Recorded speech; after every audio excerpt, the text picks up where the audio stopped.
Welcome to Lead Smarter, the podcast where you'll hear powerful, no-nonsense conversations about leadership with today's top experts and real-world leaders like yourself. Get the inside strategies, insights, and secrets they've learned on the journey to lead smarter.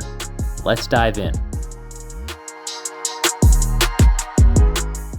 Today's guest is someone who knows leadership where it really counts, on the front lines.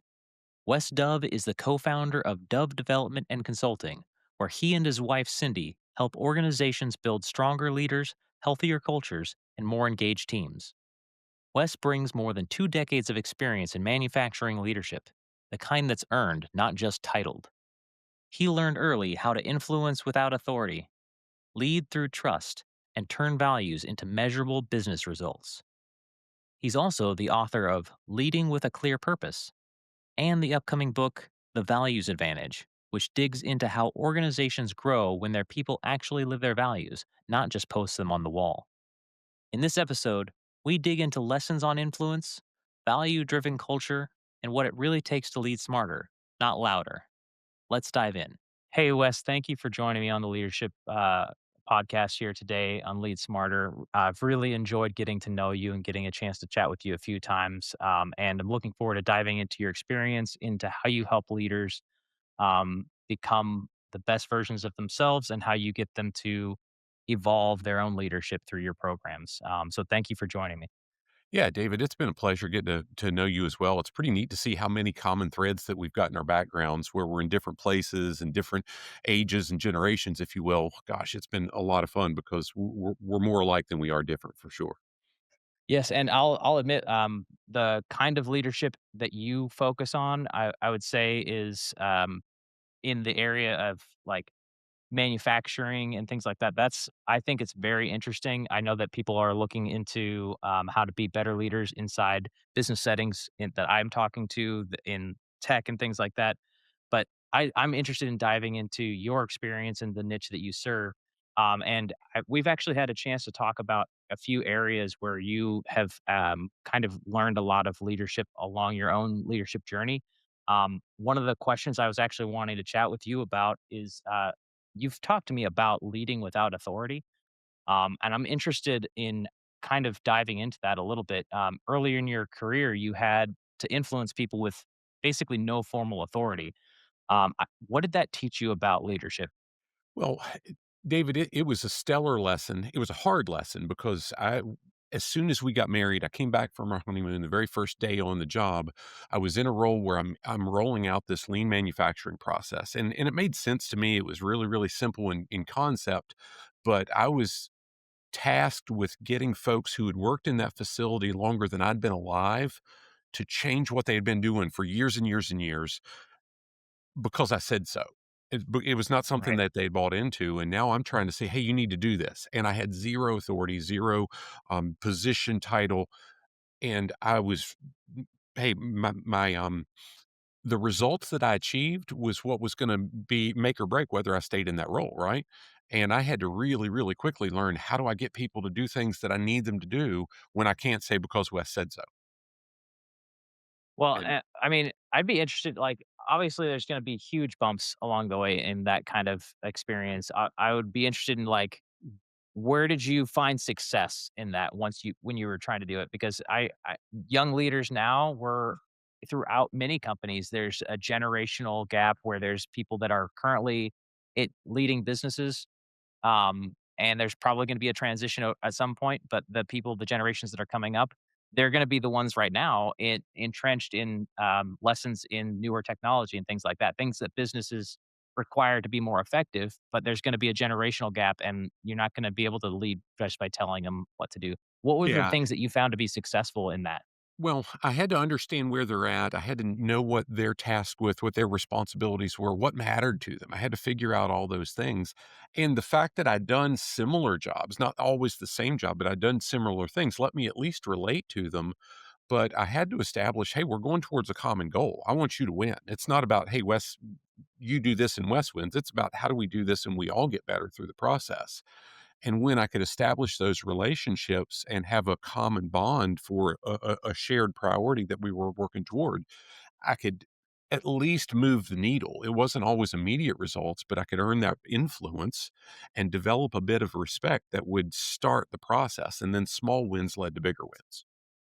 Do you remember a particular small one where it felt like, "Aha, this clicked, like, this feels like it's actually working, I can get through to these people?" Yeah, there were I mean, I tell this story frequently. I remember we had 2 separate muffler assembly lines. I worked in an exhaust manufacturing facility, and there were 2 separate lines side by side that were inherently the same processes. They just made a different shape and size exhaust system that came off the end of the line. One, I was able to develop some solid relationships and make some small implementations in the process that we were rolling out, and the other was just kicking and screaming, dragging their feet, not doing anything, and we could see some process improvements and, more importantly, productivity improvements in the one that bought in, at least at a small level, and Mhm. as that one line bought in, they bought in higher and higher and higher, and we could achieve some significant wins over the process. The other one, it again, those folks were a little bit older, a little bit grumpier, a little bit more bitter. I didn't have the same relationships, and it Sure. just never really they never really latched on, and they never achieved the same productivity. They never got the same results as the one that was right next to them. I'm talking 20 feet away. Okay. Okay. Well, and what mistakes do you see new leaders making when trying to assert authority, and, like, what would you say works better? You mentioned a little bit about building relationships, so what are some of those common mistakes you see? The common mistake is just that. I've got a title, I've got an authority, do what I said, and that can work. Hey, make no mistake, authority matters, and there are Right. places for it, and high expectations, accountability, all those things factor in. But the reality is, if that's all I'm basing it on, I might get you to take action in that moment. But the minute I leave and I'm out of the area, I'm out of, if you've got kids and you have business travel, when you leave town, your kid, Right. if it's only based on that authority, if I'm going to catch you and this is the consequence if you do it, well, when you're not looking, that you're not gonna catch them, right? Right. So, if we can earn that influence, we can develop that relationship and help get them to move the needle even based on, "Here's what's in it for you. Here's why it matters. Here's how it helps us both win together." It's a totally different result, and we get sustainable results as opposed to just right now under the threat of the carrot and the stick. That makes sense. Basically making them feel like more of a part of the mission rather than just being told what to do and being a cog in the machine. Mhm. And That makes a lot of sense. yeah, Cindy and I, it's been 5 or 6 years ago now, we had a conversation with a lady named Carly Fiorina who had was not long off, not far removed at that point from a presidential primary run, and she had previously been an executive with AT&T and T, and then the CEO of Hewlett Packard. And she made a comment about the person closest to the problem always is the one with the right answer. They know more about it than I'm ever going to. And if I'm going to tell them, here's how you do your job, that's always going to be futile. But if we can collaborate together and figure out how do we get to that end goal and how do you use the expertise that you have along here's where we need to go together, that's always going to be better. It's not about what Wes said or what David said. It's about how do we get to the end result. And if you're doing it daily, you've got a better answer than me. I love that. That is exactly how I manage my own teams. My goal is to give them as much authority as possible, and then remove myself and only be like a contributing voice, not the person who's going to tell you that now, no, this is what we do. And the only time that I have to overrule is when there's a need for context outside of what they have direct experience or authority to. Mhm. That's the only time I need to do that. So I love that that's your basically your mantra is make sure that the person who's closest is the one that has the authority to actually make decisions. Yeah, and then our job as leaders, right, is to say, "Okay, how can I remove the obstacles? What are the things that you need me Yeah. to do that you can't do for yourself so you can be an expert at what you do?" Right. That makes a lot of sense. I also wanted I mean, this kind of leads for me into, like, culture, retention, and, profitability. One of the things I wanted to ask is, can you share a story where shifting leadership behaviors made a measurable difference? Oh, Um, yes. at least in Yes, I turnover, can. yeah. Yeah, in my last, I don't know, couple years of manufacturing, I worked for a company for close to 20 years, and it was overall, it was a wonderful experience. I praise God I had the opportunities I did. In the last couple years, I we had a pretty significant change in local management team, And I'm not Mhm. going to say I intentionally don't use the word leadership team because they were reasonable managers, but their approach to the people part of the business was far different than what I would ever call leaders. And Okay. they didn't develop relationships. They didn't take time to learn and know the people in the building, understand the history, and develop some of the pieces that would establish them as leaders, right? And in that time, I was tasked with doing all the hourly hiring. And in the last 18 months, David, I hired 225 people for a net gain of about 10. Now, in one particular position, and I would argue it was the most critical position to the overall quality that we produced in that facility, we had 100% turnover. We had 150 total spots, and that's how many people I hired in that 18-month period was 150 people. Now, obviously, we had some old timers that stayed. We had folks that were there, but again, it was 150 new bodies that we put into that one position where we had 150 total positions.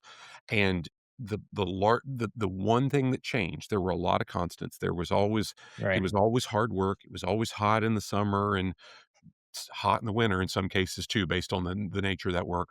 It was always a lot of overtime. The one thing that changed that was not consistent was the management team. Nothing else changed over the 20 years, but that was the one piece, and we saw dramatic changes in that turnover. We saw significant drops in order fill. We saw significant drops in overall productivity. All those things led to and our costs and hiring, our workers' comp claims, so many things went up in that process, and that's a direct impact on the overall productivity. Right. That's a interesting story for sure. The fact that that level of turnover would be so, as if I was in the leadership of that business, I either would need some sort of drastic change or I would need to exit myself because the burnout that that would create for the entire organization seems like it'd be very, very high. Um, it was one of the hardest things I ever watched, and truth be told, it's what led to me leaving the organization because I no longer felt if I was doing the interviews and I'm doing the onboarding to say, "Hey, this is a good opportunity." I in Yeah. good faith, I couldn't say, "Hey, come on in." I could say, "Hey, the pay's great, the benefits are solid, you can count on steady work," but I could no longer say, "We care about you." I could no longer say, "Your quality of life is gonna be amazing," because it wasn't.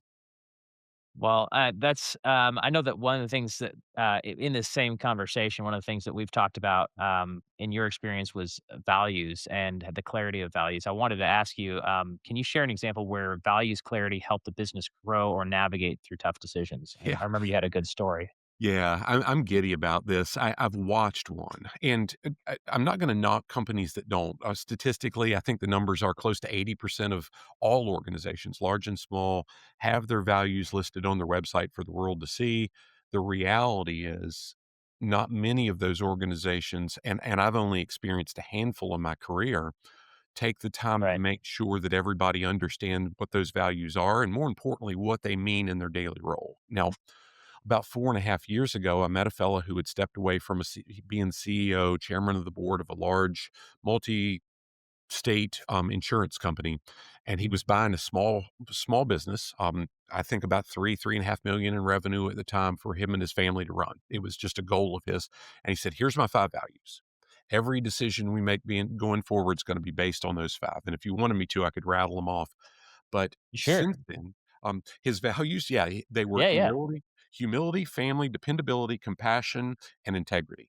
They've since added a Okay. sixth for a specific part of the business, and I know them because every time that I've been on site with them, David, I've Mhm. watched him not only talk about the values, but in practice, show his team members, here's what it looks like in this role. Here's what it looks like in this role. Now, here's the rest. In their first 24 months, that existing business grew by 50% in revenue. 50% in revenue in 24 months. Since then, they've acquired two or three other smaller businesses that operate under the same umbrella, all of which were much smaller, but their collective reach now, they've nearly tripled in overall revenue in just over 4 years. And Wow. their turnover, I talked about the turnover that I experienced, right, in that last Right. 18-month period. Their turnover in an acquisition in their first 24 months was only 5% total over the course of 2 years, and most of that was due to planned retirements. I've never seen an acquisition go that smoothly.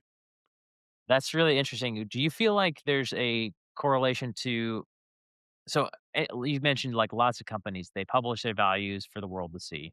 Um, some of them implement them effectively, some of them actually live by them. I wonder if from your experience seeing lots of companies with their values, uh, is there, companies that live by their values but still fail because the values were wrong? Um,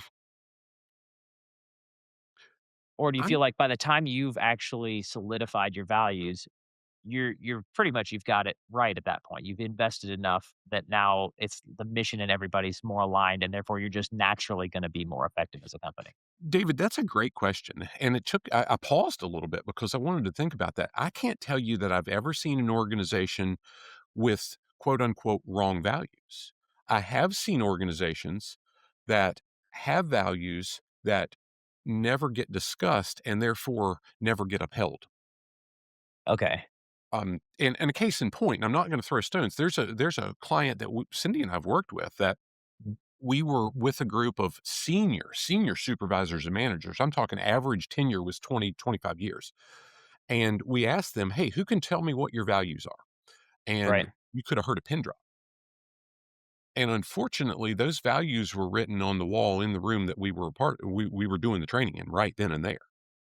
And I'm not knocking them. They were great people. It's a long-standing company. They've provided jobs and they've really benefited the economy in the area that they operate in and globally. It's not a small company.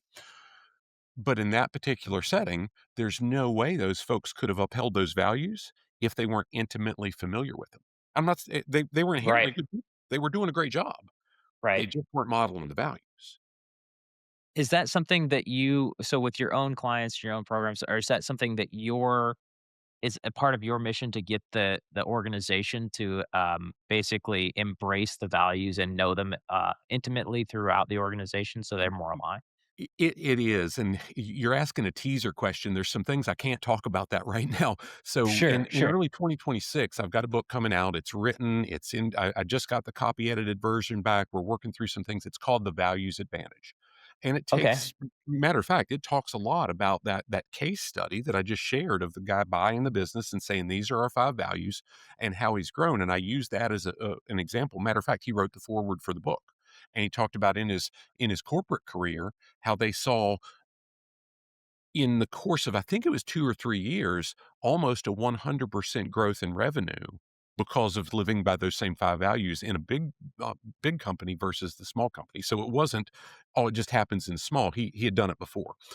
Um, but we're working to put together a package that we can implement nationwide, maybe worldwide, but the reality is we live in the United States, and we'll figure it out here first, to Sure. be able to put that same framework in the hands of every organization to how do we identify the values? How do we make sure that we have them clearly defined for every role? How do we even make sure that everybody at every level of the organization understands how every action they take either ties to or works against those values and why it matters? I mean, it's one thing to have the values written, but if we don't understand here's why it matters and who we're impacting positively or negatively through them, is it really a value? That's I'm very interested in that personally. I'll describe for myself. I have seen also several companies have, their own values listed. I've only ever and maybe it's my narrow view of the companies I'm interacting with, but I've only ever seen a company live by its values when the leader is passionate about the company and the values. And then in any other scenario for me, it's been completely binary. If that's not the case, then nobody else cares enough to embrace them Yeah. or has enough maybe can carry enough weight to make sure the organization embraces them. Um, One I'm gonna answer that in 2 ways. sure, One of the things that I've read, so for years, for 25 years now, I've studied John Maxwell, and I absolutely love his work, and if you were to ask me, "Hey, what are you reading right now?" I'm gonna say on Audible right now, I've got Change Your World by John Maxwell, specific to values. There's 2 chapters that talk about values that I'm working through and reworking through because the owner of all John's companies will be in an event Cindy and I are hosting next June, and we want him to talk on those 2 chapters. That's why I'm digging into them yet again. I've read the book a couple times over the years, but that's why I'm so engrossed in it right now.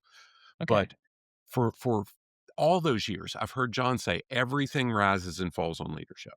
So one way I'll answer that is if if we're going to have good values in the organization, the leaders got to walk the talk. They've got to live it. They've got to exemplify it. They've got to keep it embedded, keep it in front of the people. Right. The other thing that I'm going to counter that with, though, is one of the most powerful lessons I've learned from a mentor over the years was, Wes, control what you can control. Control from you Right. down.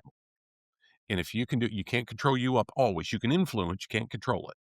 Right. But if you can set the right example and you can live it and breathe it and do all the things that matter to exemplify those values, you will impact from you down. Now, the Mhm. reality is if you and I are in that organization for a long period of time and we're just continually beating our head against the ceiling and nothing's changed, we're probably leaving that organization. That makes sense. Yeah. But Yeah. yeah, the reality is what can I do, control from within my sphere of influence, within my scope of responsibility to make sure that those values are upheld? I can't control everything, but I can control this. That makes total sense, and it definitely aligns with, kind of, I'd say, the experiences I've had in other companies where I have seen surges of, engagement and positive interest in the values that are listed. But as I was mentioning, I would just like you're saying, if the leadership's not embracing it, people are hitting the ceilings, then you're really good people that maybe really believe in your company and your mission are going to go somewhere else where they feel like they're part of something that everybody's aligned in, and that makes total sense. That was your experience too. Um, I wanted to there's a couple other questions I had. I wanted to talk to you about building a business with purpose and partnership. You and your wife built a leadership business together. I have worked with my wife in the past as well. You're a brave man, and you guys have a fantastic partnership because that's actually how I started.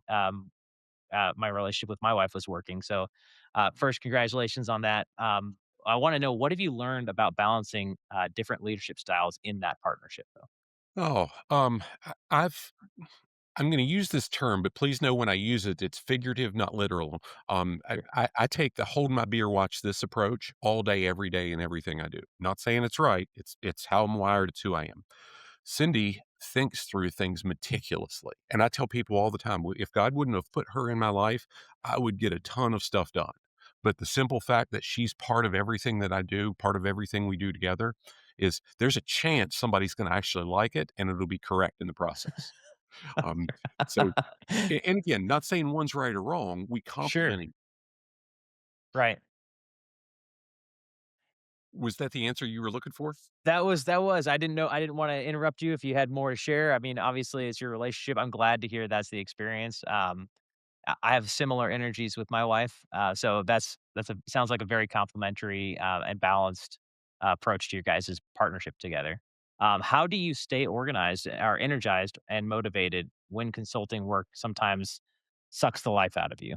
Well, so let's go back to that purpose statement. Sure. I a book I released earlier this year is called Leading with Clear Purpose, and I remember hearing one of my a lifelong friend, and I look at him, we're the same age, we've known one another for about 40 years, and I've always looked at him, though, as a hero because he had to work hard from a very early age, not because he wanted cassette tapes and a bicycle, he had to work hard to help put food on his family from, like, 11, 12 years old, on his family's table from 11, 12 years old, Right. and a couple years ago, as I was starting to write that book, I had a phone call with him to where I heard him just empty. And I'm going, my goodness, he's one of the hardest chargers, highest producers that I've ever known in my life. And I Mhm. hear him empty. What's going on here? And it was really based on he wasn't getting that fulfillment. For me and Cindy, that fulfillment is when we can see, you mentioned earlier that younger generation. Hey, the reality is, I remember early on, I was the young guy in the room. That ship Yep. sailed. I'm no longer the young guy. But as I can take those experiences and sew them into some of the folks that I know are going to be impacting our grandkids and their Mhm. kids moving forward, that's the part that gets us up in the morning. If it were just about the money, you know this, I'd go get a stinking job. We made a lot more money Yeah. when we had professional careers. Sure. But the reality is if we can see the impact, the money will take care of itself. It's about how can we help make an impact for the folks that we know it's impacting their profitability. We see what it's doing, and more importantly, it's impacting the results they get through the people that they lead, and that's why we get out of bed. one of the things you just said, I mean, I remember going into business for myself, becoming an entrepreneur, starting as maybe just a contractor or a consultant, just doing my own stuff before getting a real business and people working with me as well. Um, and I, I- I'd say one of the things you just said is I feel like it's great advice for anybody that's looking to branch off and do their own thing. One, obviously, you got to cover your own bills, but you just described something that I think people shy away from or they don't think about, which is if it what you're doing fully energizes you and motivates you, and the money will come if you continuously invest time, energy. You're going to get better at it. Your people are going to be drawn to your energy. The things that you're delivering in terms of value is going to resonate with somebody on the other side.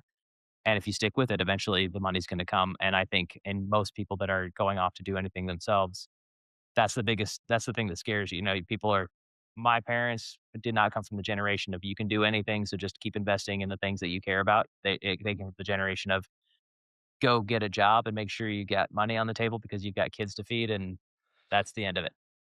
Um, Yeah, and so the I reality love is that.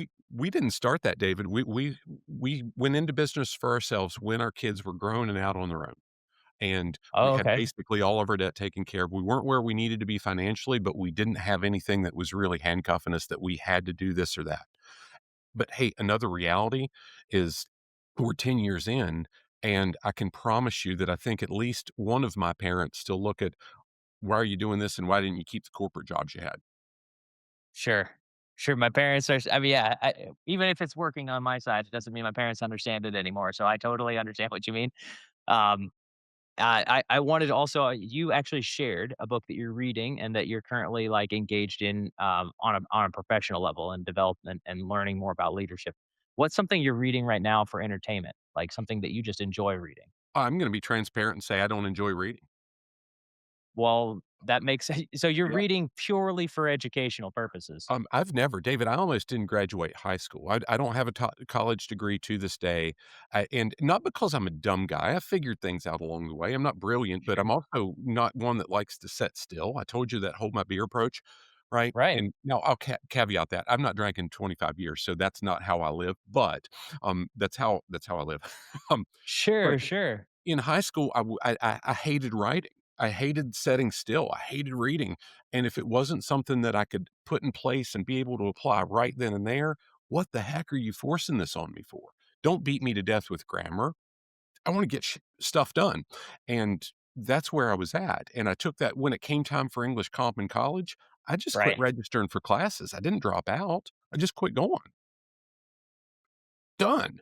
Wow, So okay. to say, what am I reading for pleasure? I'm gonna say Well, there's a low likelihood that's ever gonna happen. let me readjust that question. If you told me to hold your non-alcoholic beer right now, what would you be doing for fun outside of Um, the work? I do like '80s hair bands. I That's enjoy awesome. music. You see the guitars in the background, they're props. Yes. Wes does the dogs don't leave the room when I play them, but it's not because I'm good, it's just they've gotten used to my bad playing, right? So that's about the only fun, but I'm gonna honestly, we absolutely love what we do. We enjoy time with our family. We enjoy the Gulf Coast of Florida with clear water and no waves and white sand beaches. But the So reality is even when we do those, David, I'm yep. taking a laptop and an iPad and my iPhone, and I'm gonna get a whole bunch of crap done. So you're doing what you love for work, and that's why you can say that's what you do when you're on your downtime. It I would rather do that because I can see the impact that we can make. Downtime wears me out because I don't feel like I'm reaching the folks, and I'll give you a little bit of why. You didn't ask this, but I'm gonna share it Sure. anyway. There's a fella that I've written heavily about. I'm writing a book right now that'll be probably a 2027 release on the importance of great professional relationships. And if in 1998, 99, he wouldn't have figuratively grabbed me by the ear and said, Wes, get your head out of your butt. You're better than that.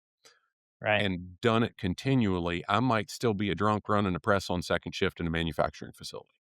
And I feel a heavy obligation that I better do everything I can to pay that forward to show him that I appreciate what he did because he wasn't my boss. He was just a guy that I was working with. He had nothing to gain from it. Well, that actually I would almost say steps on the last question I wanted to ask you before we start talking about your programs, which is if you were had an opportunity to talk to yourself in the past before you really launched your leadership career that you're in now, you only had 60 seconds to give yourself any advice. You can only give maybe one piece of advice in that time. What piece of advice would you give yourself? Put every amount of energy you can into finding the person that's 3, 4, 5 years down the road in the position you wanna be that you can respect, not the position that you're most closely related to now, but find the people that can and will mentor you, and the reality is most successful people are 100% willing to give you time if you're willing to apply what they share with you. That's great advice. I definitely resonate with that. I feel like my entire professional career has been trying to support, if I could, the mentor and get basically reciprocal energy. And when you have people that you can run alongside with, you can run a lot faster and a lot harder. So I love that approach. Um, Mm, I yeah. before we end, Wes, I'd love to know. We've got listeners here that have been listening to kind of the approach of leadership you have, the niche in manufacturing that you're able to support. But I believe your leadership advice and your leadership programs could potentially benefit people even outside of a niche industry. Where would you guide listeners to learn more about the programs that you have and the material you have to offer to people that are trying to develop their own leadership? Well, I'll say knee jerk is dove-development.net, DOVE, like the bird, the chocolate, the soap, development.net. That's the homepage and it has some links to other stuff. The reality is one of the things you and I talked about offline and we can pursue more is Sure. we've in late 2018, Cindy and I launched a program that now is a podcast and we've got almost 200 hours worth of content that we've written in it. It's called Leading at the Next Level. And it was really based on, we had written some courses then that helped folks take some initial steps. But my early concern was while this is helping, we can't go as deep. We can't address as many things as we really want to. And we always Sure. push for how you're going to apply it. What results do you want to get? So it's not just in theory. If you're just looking for theory, go read a stinking book and don't do anything. If you want Sure. results, let's work together. That's what we want to do. But we launched that program then, and because we were investing heavily into the mentors that we had in our life, into some of the different certifications and different licensing we were working with at the time, and I floated the idea to Cindy then, "Hey, let's write a new lesson, each of us, one a month, where we're delivering new lessons 2 times a month in this program, using Zoom in those days. We're working through some transitions now. But Right. fast forward, that's now a program with nearly 200 hours, 200 individual lessons in it, all of which we've gotten approved for recertification credit for folks in the HR community, SHRM, HRCI, and whatnot. And we do some monthly membership access on that, but it's pretty stinking inexpensive. But we also do live sessions so we can interact with folks and really help them base their action steps on what specific results they want to achieve, and most importantly, how they can measure the increase in productivity and profitability when they do. That is awesome. Thank you for sharing that. That sounds like honestly a huge amount of resources that people could access. And I love to hear that you actually have resources of your own material that you worked on with your wife that could be continuing education. Really valuable stuff. Thank you again, Wes, for your time. It's been great talking with you, and I've really loved learning more about you and the leadership material you've developed and your own journey, and just getting a chance to learn more about what you can offer to people that are looking to develop themselves. So thank you so much. You bet, David. Really appreciate the time getting to chat with you. Thanks. Hey, thanks for listening to this episode of Lead Smarter. And thank you to the partners and sponsors who believe in our mission to evolve ourselves to elevate others. Speaking of elevating others, if you liked this episode, please be sure to like, follow, subscribe, and share. It would mean a lot to me and the team that works so hard behind the scenes so we can all learn together. And of course, thank you to the expert guests who kindly join us as generous guides on our journey to lead smarter.